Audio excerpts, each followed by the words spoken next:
नमस्कार दोस्तों, स्वागत है आपका आपके अपने channel BSA government job news में। तो जैसा कि आप लोग जानते हैं कि हर रोज सुबह 7 बजे आपको डेली मॉर्निंग में 7 बजे आप लोगों को करंट अफेयर के सेशन में बहुत ही इंपॉर्टेंट आप लोग के क्वेश्चन प्रोवाइड कराए जाते हैं। तो करंट अफेयर की खान बनाएगी आपको पहलवान। तो इस क्लास का आज पार्ट नंबर 8 है। इससे पहले पार्ट नंबर 1 से लेकर 7 तक अगर आपने ना देखा हो तो पार्ट नंबर 1 से लेकर 7 तक मैंने प्लेलिस्ट बना दी है, जिसमें मैं आप लोग को पिछले 1 साल से लेकर 2 साल के करंट अफेयर के क्वेश्चन कंप्लीट कराऊंगा। इस सेशन के माध्यम से आप लोग के बहुत सारे क्वेश्चन करंट के तैयार हो जाएंगे। तो आने वाले जितने भी आपके एग्जाम है like SSC, MTS, GD, CHSL, railway, NTPC, group D, PAT, UP triple SC PAT, ठीक है ना, और आपका यूपीएसआई, तो इन सभी परीक्षाओं में आने वाले जितने भी करंट के क्वेश्चन होंगे उम्मीद करता हूं कि आपको इन्हीं सभी सेशन से मिलेंगे। तो बहुत ही इंपॉर्टेंट क्लास है। क्लास को शुरू करें, वीडियो को लाइक कीजिएगा, क्लास को शेयर कीजिएगा, मिलकर आप लोग सपोर्ट कीजिएगा। तो चलिए दोस्तों, शुरू करते हैं आज की अपनी इस क्लास को। जय बीएसए क्लास, और करते हैं आज की क्लास की शुरुआत। तो पहला क्वेश्चन आप लोग के सामने है, निम्न में से किस देश ने कोरोना वायरस के बढ़ते संक्रमण को लेकर भारत से आने वाले यात्रियों पर 11 अप्रैल से 28 अप्रैल तक एक तरीके से अस्थायी रोक लगाई थी? तो कौन सा देश है आप लोग का? तो सही जवाब होगा आपका यहाँ से न्यूजीलैंड। ओके, हालांकि इतना इंपॉर्टेंट नहीं है, जो इंपॉर्टेंट होगा मैं बोलूंगा। फुटबॉल को संचालित करने वाली संस्था फीफा ने निम्न में से किस देश के फुटबॉल फेडरेशन को सस्पेंड कर दिया? तो दोस्तों, फुटबॉल को संचालित करने वाली संस्था फीफा ने निम्न में से किस देश के फुटबॉल फेडरेशन को सस्पेंड कर दिया? ए, बी, सी या फिर डी? तो अगर आपका आंसर पाकिस्तान आ रहा है तो बिल्कुल राइट है। Very good class. फुटबॉल को वैश्विक स्तर पर संचालित करने वाली जो संस्था है फीफा, फीफा के अहम फैसला लेते हुए 7 अप्रैल 2021 को पाकिस्तान फुटबॉल फेडरेशन पीएफएफ को सस्पेंड कर दिया है। उन्होंने यह फैसला तीसरे वर्ग के दखल के कारण लिया है। इसके अलावा फीफा ने चार्ड फुटबॉल एसोसिएशन को भी निलंबित करने का फैसला लिया है। पाकिस्तान फुटबॉल फेडरेशन को तीसरे पक्ष की दखलंदाजी की वजह से 4 साल में दूसरी बार सस्पेंड किया गया है। तो आपका सही जवाब क्या हो जाएगा? पाकिस्तान। अगला क्वेश्चन आप लोग के सामने है, निम्न में से किस राज्य सरकार ने सरकारी नौकरी में ईडब्ल्यूएस कैटेगरी के पुरुष उम्मीदवारों को 5 वर्ष एवं महिला उम्मीदवारों को 10 वर्ष छूट देने की घोषणा की है? तो सभी लोग बताएंगे, देखते हैं सबसे पहले कौन बताएगा। वेरी गुड मॉर्निंग, फटाफट से क्लास में चले आइए, सेशन बहुत इंपॉर्टेंट है। जो लोग क्लास में नहीं आ पाए आप क्लास को जाकर शेयर कर दीजिए। भाई बाकी लोग कितने रह जाते हो आप लोग? ये क्लास देखना आप सभी के लिए अनिवार्य है, चाहे कोई भी एग्जाम हो, कोई फर्क नहीं पड़ता। आपको इस क्लास को देखना ही देखना है। नहीं देख रहे हैं तो बहुत सारे क्वेश्चन आपके मिस होंगे, यहां से प्रैक्टिस होगी आपकी करंट की। तो अगर हम इस क्वेश्चन की बात करेंगे तो आपका सही जवाब हो जाएगा राजस्थान हो जाएगा। शाबाश, अगर आपका आंसर राजस्थान आ रहा है। राजस्थान सरकार ने आर्थिक रूप से पिछड़े वर्ग के लिए राज्य की सरकारी सेवाओं में आयु सीमा में बड़ी राहत दी है। सरकार ने आरक्षित श्रेणी के उम्मीदवारों की तर्ज पर आर्थिक रूप से पिछड़े पुरुष अभ्यर्थियों को सरकारी सेवाओं में नौकरी के लिए अधिकतम आयु सीमा में 5 वर्ष की छूट दी है, जबकि इस श्रेणी में महिला अभ्यर्थियों को 10 वर्ष की छूट दी है। आपको बता दें, राजस्थान के जो मुख्यमंत्री हैं अशोक गहलोत, इन्होंने 2021 और 22 के बजट में आर्थिक रूप से पिछड़े उम्मीदवारों को राहत देने की घोषणा की है। तो आपका इस क्वेश्चन का सही जवाब क्या हो जाएगा? तो ये होगा आप लोग का ऑप्शन नंबर डी। अब बढ़ेंगे आगे। अगला क्वेश्चन आप लोग के सामने आपको दिया गया है, इसको बताइए। तो बहुत ही इंपॉर्टेंट क्वेश्चन आप लोग के सामने है। दिल्ली प्रदूषण नियंत्रण समिति ने यमुना को प्रदूषित करने हेतु औद्योगिक इकाइयों में लगे 13 ट्रीटमेंट प्लांट पर कितने रुपए का जुर्माना लगाया है? ए, बी, सी या फिर डी? तो आपका सही जवाब हो जाएगा 12.05 करोड़ रुपए का। ओके, तो अगर हम इस क्वेश्चन की बात करेंगे तो आपका सही जवाब हो जाएगा 12 करोड़ 5 लाख रुपए का जुर्माना लगाया है। तो ऐसे में आपका सही जवाब हो जाएगा, अगर मैं इस क्वेश्चन की बात करूंगा तो यहां पर आपका राइट आंसर क्या हो जाएगा, ध्यान से, ठीक है ना। फिलहाल तो यहां पर ऑप्शन आपको दिया नहीं गया है, कोई भी इस तरीके का कोई ऑप्शन है नहीं। तो मैं आपको ये बता रहा हूं कि यमुना को प्रदूषित करने के लिए दिल्ली प्रदूषण नियंत्रण समिति ने औद्योगिक इकाइयों में लगे 13 ट्रीटमेंट प्लांट पर करीब करीब 12.05 करोड़ रुपए का जुर्माना लगाया है। नेक्स्ट क्वेश्चन, टोक्यो ओलंपिक 2021 से हटने वाला पहला देश निम्न में से कौन सा बना है? हाँ, सही जवाब होगा आपका नॉर्थ कोरिया। अगला क्वेश्चन, अंतरराष्ट्रीय नस्लीय भेदभाव उन्मूलन दिवस निम्न में से किस दिन मनाया जाता है? बताइए। सही जवाब होगा आपका 21 मार्च। प्रत्येक वर्ष 21 मार्च को अंतर्राष्ट्रीय नस्लीय भेदभाव उन्मूलन दिवस मनाया जाता है। यह दिवस जातिवाद और नस्लीय भेदभाव के विरुद्ध एकजुटता का आह्वान करता है। तो आपका सही जवाब हो जाएगा ऑप्शन नंबर बी, 21 मार्च। ओके, नेक्स्ट क्वेश्चन आप लोग के सामने आपको दिया गया है, इसको बताइए। वैज्ञानिकों ने नए जीवित रोबोट बनाने के लिए किस जंतु की स्टेम कोशिकाओं का उपयोग किया? बिल्ली, मछली, मेंढक या फिर सांप? वैज्ञानिकों ने नए जीवित रोबोट बनाने के लिए मेंढकों की स्टेम कोशिकाओं का उपयोग किया। इन रोबोटों को जेनोबॉट्स नाम दिया। जेनोबॉट्स मेंढक कोशिकाओं से बने होते हैं। उनका नाम जेनोपस लाविस मेंढक के नाम पर रखा गया। जिन्होंने रोबोट बनाने के लिए कोशिकाओं की आपूर्ति की है, तो जेनोपस लाविस एक अफ्रीकी मेंढक है। ऐसे में अगर हम इस क्वेश्चन की बात करेंगे तो हमारा सही जवाब हो जाएगा मेंढक।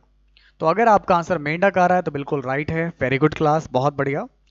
अगला क्वेश्चन आप लोग के सामने है, निम्न में से किस संगठन ने मिसाइल सिस्टम के उत्पादन में निजी क्षेत्र की कंपनियों को भागीदार बनाने की अनुमति दी है?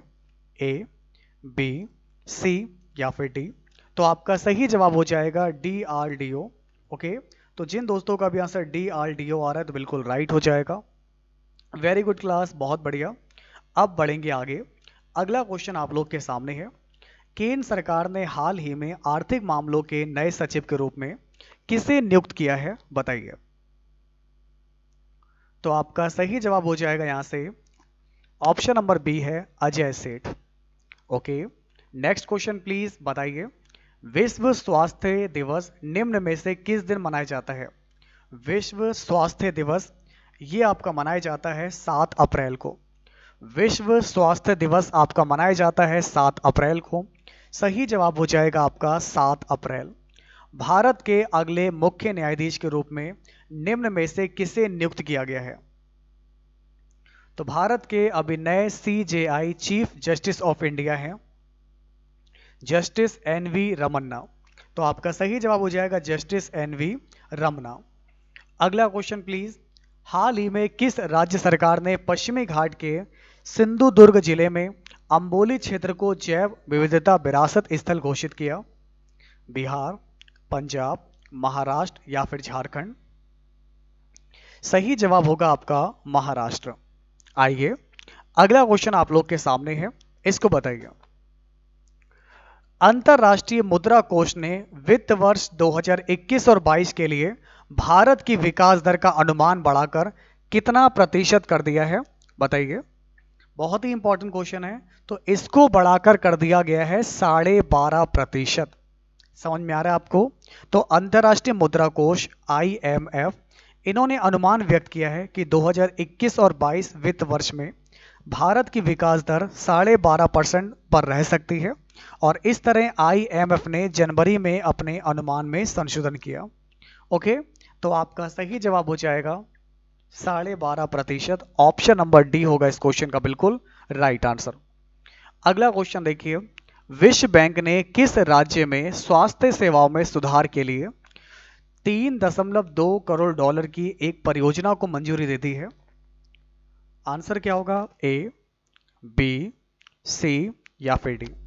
तो आपका यहां पर सही जवाब होगा ऑप्शन नंबर ए होगा, मिजोरम। नेक्स्ट क्वेश्चन प्लीज, संयुक्त राष्ट्र हर साल किस तारीख को विकास और शांति हेतु अंतरराष्ट्रीय खेल दिवस मनाता है?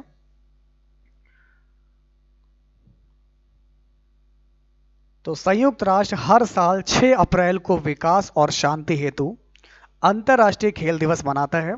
तो आपका सही जवाब हो जाएगा 6 अप्रैल। ओके, तो आपका सही जवाब हो जाएगा 6 अप्रैल। नेक्स्ट क्वेश्चन, जम्मू कश्मीर में किस नदी पर दुनिया के सबसे ऊंचे रेलवे ब्रिज का आर्क का, ठीक है ना, तो इसका जो है यहाँ पर कार्य पूरा हुआ, बताइए। तो आप सभी को बताना चाहूंगा कि जम्मू कश्मीर को भारत से जोड़ने के लिए जम्मू के रियासी चिनाब दरिया पर विश्व का सबसे ऊंचे पुल का निर्माण करके इंजीनियरों ने इतिहास रचा। तो रेलवे ब्रिज के दोनों सिरों को जोड़ दिया गया है। ये ब्रिज कन्याकुमारी को सीधे कश्मीर से जोड़ रहा है। तो ये नदी है आपकी चिनाब नदी है। बात समझ में आ रही है? तो ध्यान दीजिएगा, जम्मू कश्मीर में चिनाब नदी पर दुनिया के सबसे ऊंचे रेलवे ब्रिज का आर्क का कार्य पूरा हुआ। क्लियर है? ओके। अब देखिए आप लोग का अगला क्वेश्चन आप लोग के सामने है, इसको बताइए। तो काफी इंपॉर्टेंट क्वेश्चन आप लोग के सामने आप लोग को दिया गया है। तो दोस्तों क्वेश्चन आप लोग के सामने है कि मुंबई के किस पूर्व क्रिकेटर एवं कांगो क्रिकेट लीग के प्रसिद्ध खिलाड़ी का 90 वर्ष की उम्र में निधन हो गया। तो आइए दोस्तों और आप लोग बताइए कि क्या होगा इस क्वेश्चन का आप लोग का सही जवाब। तो जल्दी से आप लोग बताएंगे, देखते हैं आप लोगों में से कौन बताएगा कि क्या होगा आपका इस क्वेश्चन का राइट आंसर। ए होगा, बी, सी या फिर डी, बताइए। और सभी लोग क्लास को लाइक करते रहिए, क्लास को शेयर करते रहिए, मिलकर आप सभी लोग जो है सपोर्ट करते रहिए। हाँ, तो अब हम आप लोग को बताते हैं कि इस क्वेश्चन का आप लोग का सही जवाब हो जाएगा महली ईरानी। तो अगर आपका आंसर ए आ रहा है तो बिल्कुल राइट हो जाएगा। वेरी गुड क्लास, बहुत बढ़िया। तो आपका यहां पर सही जवाब होगा ऑप्शन नंबर ए है, महली ईरानी। तो मुंबई के पूर्व क्रिकेटर और कांगा लीग के बड़े खिलाड़ी रहे महली ईरानी का दुबई में निधन हो गया। आपका सही जवाब हो जाएगा ऑप्शन ए है, महली ईरानी। अगला क्वेश्चन आप लोग के सामने आपको दिया गया है, इसको बताइए। महाराष्ट्र के गृह मंत्री अनिल देशमुख के इस्तीफे के बाद निम्न में से किसे नया गृह मंत्री बनाया गया है? तो अनिल देशमुख के इस्तीफे के बाद राष्ट्रवादी कांग्रेस पार्टी ने वरिष्ठ नेता दिलीप वालसे पाटिल को महाराष्ट्र का गृह मंत्रालय की जिम्मेदारी सौंपी है। तो आपका सही जवाब होगा ऑप्शन सी है। तो महाराष्ट्र के गृह मंत्री हैं दिलीप वालसे पाटिल। ओके, तो अगर हम इस क्वेश्चन की बात करेंगे तो आपका सही जवाब होगा ऑप्शन नंबर सी होगा इस क्वेश्चन का बिल्कुल right answer. Very good class, बहुत बढ़िया। अब देखिए आपका अगला क्वेश्चन आप लोग के सामने आपको दिया गया है, इसको बताइए। तो मेरे प्यारे दोस्तों, निम्न में से किस कंपनी ने भारतीय कप्तान विराट कोहली को अपना ब्रांड एम्बेसडर नियुक्त किया? निम्न में से किस कंपनी ने भारतीय कप्तान विराट कोहली को अपना एम्बेसडर नियुक्त किया है? तो ये हैं आपके डिजिट इंश्योरेंस। तो डिजिट इंश्योरेंस ने क्रिकेटर विराट कोहली को अपना ब्रांड एम्बेसडर बनाया है। कोहली ने पूर्व में डिजिट इंश्योरेंस में निवेश भी किया है। डिजिट इंश्योरेंस एक सामान्य बीमा कंपनी है। विराट कोहली भारतीय क्रिकेट टीम के 3 फॉर्मेट के कप्तान हैं। दाएं हाथ के बल्लेबाज कोहली को दुनिया के सर्वश्रेष्ठ बल्लेबाजों में एक माना जाता है। ऐसे में मैं आपको बताना चाहूंगा विराट कोहली को बनाया गया है ब्रांड एम्बेसडर किस कंपनी का? Digit insurance. अब देखिए आपका अगला क्वेश्चन आप लोग के सामने आपको दिया गया है, इसको बताइए। तो दोस्तों हाल ही में सरकार द्वारा कितने लाख करोड़ रुपए की आपातकालीन क्रेडिट लाइन गारंटी योजना की अवधि को 30 जून 2021 तक के लिए बढ़ा दिया गया है?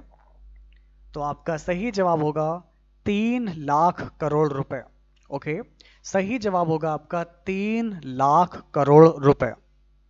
अगला क्वेश्चन, भारत सरकार के द्वारा इस वर्ष अप्रैल में किसकी जयंती को सार्वजनिक अवकाश घोषित किया गया?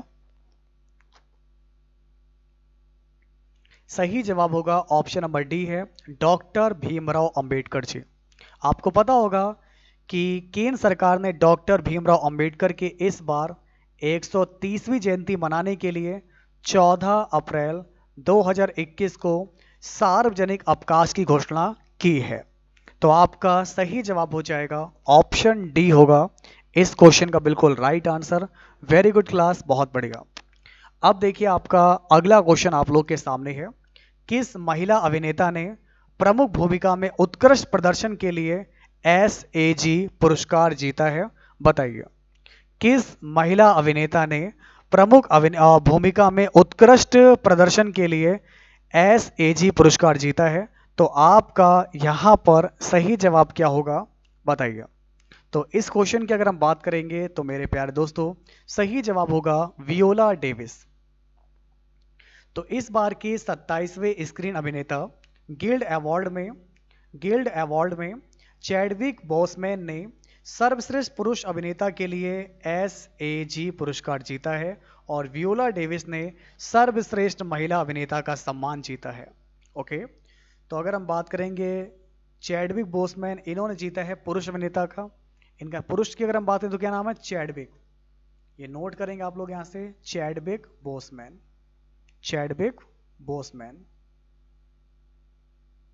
तो ये है पुरुष वर्ग से। और अगर हम बात करेंगे यहाँ पर महिला अभिनेता की तो ये है वियोला डेविस। ओके, अब देखिए आपका नेक्स्ट क्वेश्चन आपके सामने है, इसको बताइए।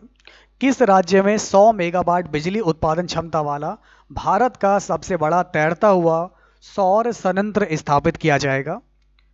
तो ये है, अगर मैं बात करूं NTPC की, तो दोस्तों ध्यान दीजिएगा, national thermal power corporation limited, NTPC Ramagundam, ठीक ना, पेडडापल्ली जिले तेलंगाना में अपने थर्मल पावर प्लांट के जलाशय में 100 मेगावाट की बिजली उत्पादन क्षमता सहित भारत के सबसे बड़े फ्लोटिंग सोलर प्लांट का निर्माण कर रही है। तो सबसे बड़े तैरते हुए सौर संयंत्र स्थापित किया जाएगा, तो ये किया जाएगा आपका तेलंगाना में। ऐसे में मेरे जिन प्रिय दोस्तों का आंसर तेलंगाना आ रहा है तो बिल्कुल राइट हो जाएगा, सही जवाब हो जाएगा आपका तेलंगाना। किस देश की महिला क्रिकेट टीम ने सबसे अधिक वनडे जीत दर्ज करने का वर्ल्ड रिकॉर्ड बनाया है? तो आपका सही जवाब हो जाएगा ऑस्ट्रेलिया। तो जिन दोस्तों का भी आंसर ऑस्ट्रेलिया आ रहा है तो बिल्कुल राइट है। वेरी गुड क्लास, बहुत बढ़िया। अब बढ़ते हैं आगे, अगला क्वेश्चन। चलिए, अब होगा आपका टेस्ट में मैं कुछ क्वेश्चन आपसे पूछूंगा जिनका जवाब आपको फटाफट से देना होगा। Are you ready? चलिए, हो जाइए तैयार। तो अब मैं कुछ क्वेश्चन आप लोगों से पूछूंगा और आप लोग फटाफट से मुझे जवाब देंगे। मैं ABCD बोलूंगा और ऑप्शन पढ़ने में बिल्कुल भी टाइम बर्बाद नहीं करूंगा, ठीक है ना? रेडी हैं आप लोग?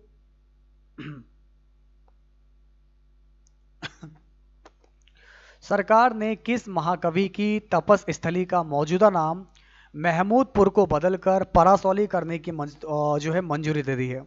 A, B, C या फिर D? बताइए, क्या लगता है आप लोग को कि इस क्वेश्चन का आप लोग का सही जवाब क्या होगा? फटाफट से आप लोग मुझे बताएंगे कि आपका इस क्वेश्चन का सही जवाब हो जाएगा सूरदास। अगर आपका आंसर सूरदास आ रहा है तो बिल्कुल राइट है। नेक्स्ट क्वेश्चन आपकी स्क्रीन पर आइए और आप सभी लोग बताइए, निम्नलिखित में से किस टीम ने भारत के पूर्व हॉकी कोच हरेंद्र सिंह को अपना कोच नियुक्त किया? A, B, C या फिर D? तो आपका सही जवाब होगा अमेरिकी पुरुष टीम का नया कोच बनाया गया है option number C। That's a perfect answer. Next question देखिए, RBI ने पेमेंट बैंकों के लिए डिपॉजिट लिमिट को 1 लाख रुपए से बढ़ाकर कितने लाख रुपए कर दिया है?